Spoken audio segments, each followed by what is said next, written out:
जंग सितंबर 1965 के पस मंज़र में लिखा हुआ एक शाहकार नावल BRB बहती रहेगी, जिसमें पाक भारत जंग के वलुलाहेज़ वाक़यात शामिल हैं। नावल शुरू करने से पहले आपसे गुजारिश है कि हमारे चैनल वर्ल्ड ऑफ नावल को सब्सक्राइब कीजिए और बेल आइकन को प्रेस कीजिए ताकि हर आने वाली वीडियो आप तक बआसानी पहुंच सके।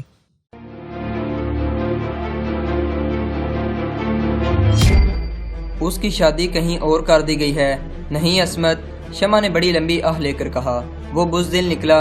उसने साबित कर दिया कि उसमें मर्दानगी नाम को नहीं।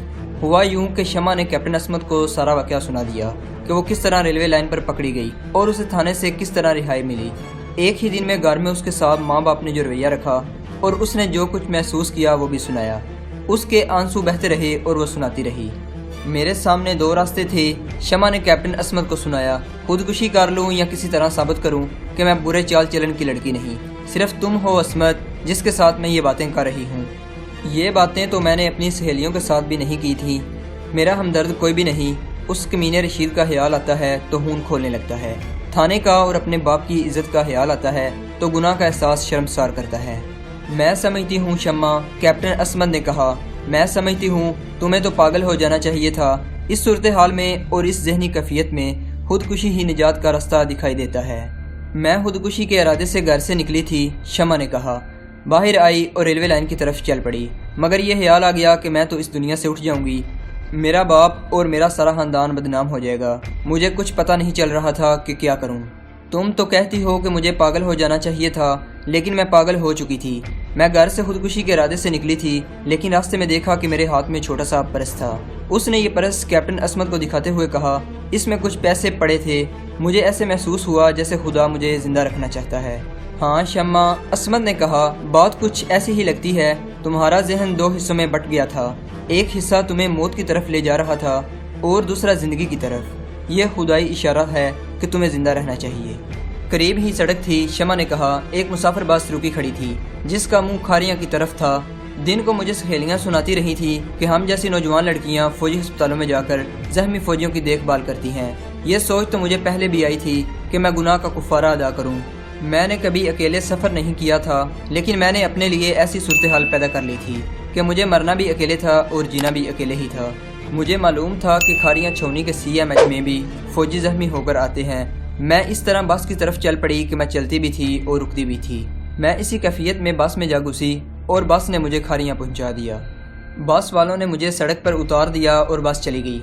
वहाँ मैंने देखा कि मैं तारीक वीराने में खड़ी हूँ और मुझे मालूम ही नहीं कि CMH कहाँ है और GD रोड से कितनी दूर है। मैं तने तनहा खड़ी थी। कोई मेरी तरफ आ रहा था। मेरी तो जान ही निकल गई। वो करीब आया तो देखा कि वो फौजी था।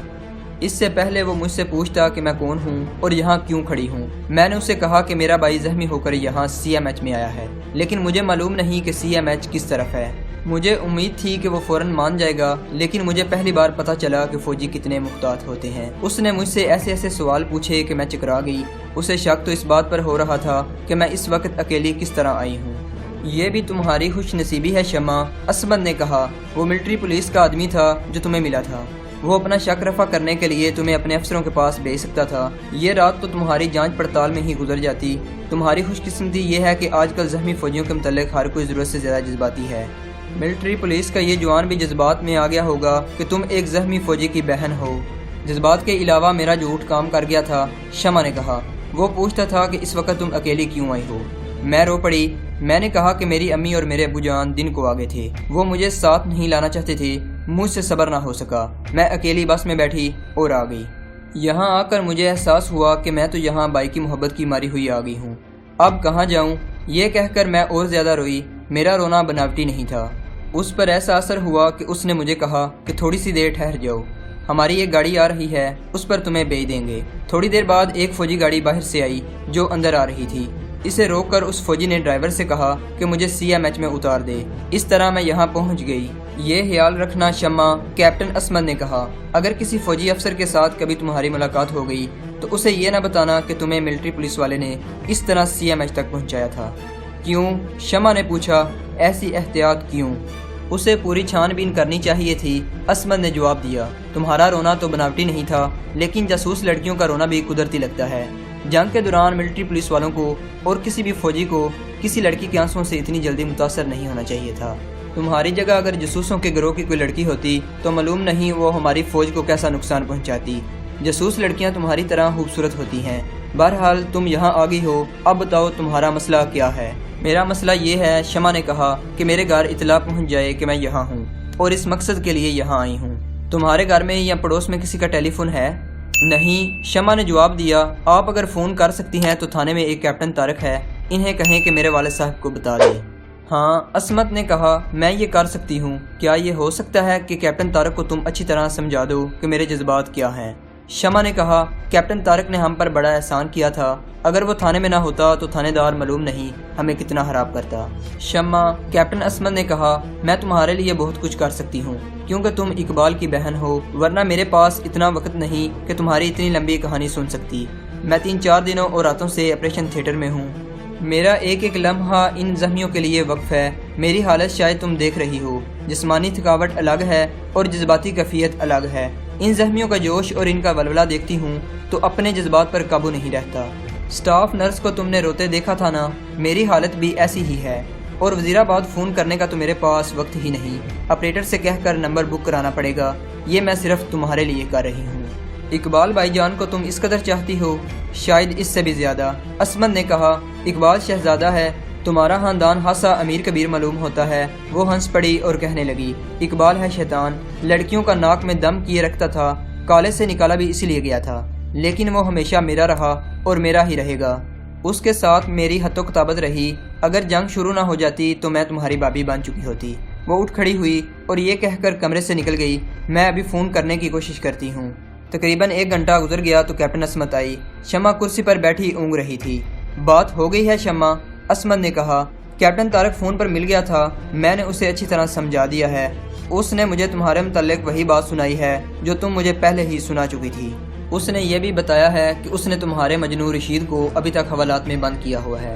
میں تمہیں سٹاف نرس کے حوالے کر دیتی ہوں، وہ تمہیں میرے کمرے میں پہنچا دے گی، صبح تم یہیں آ جانا۔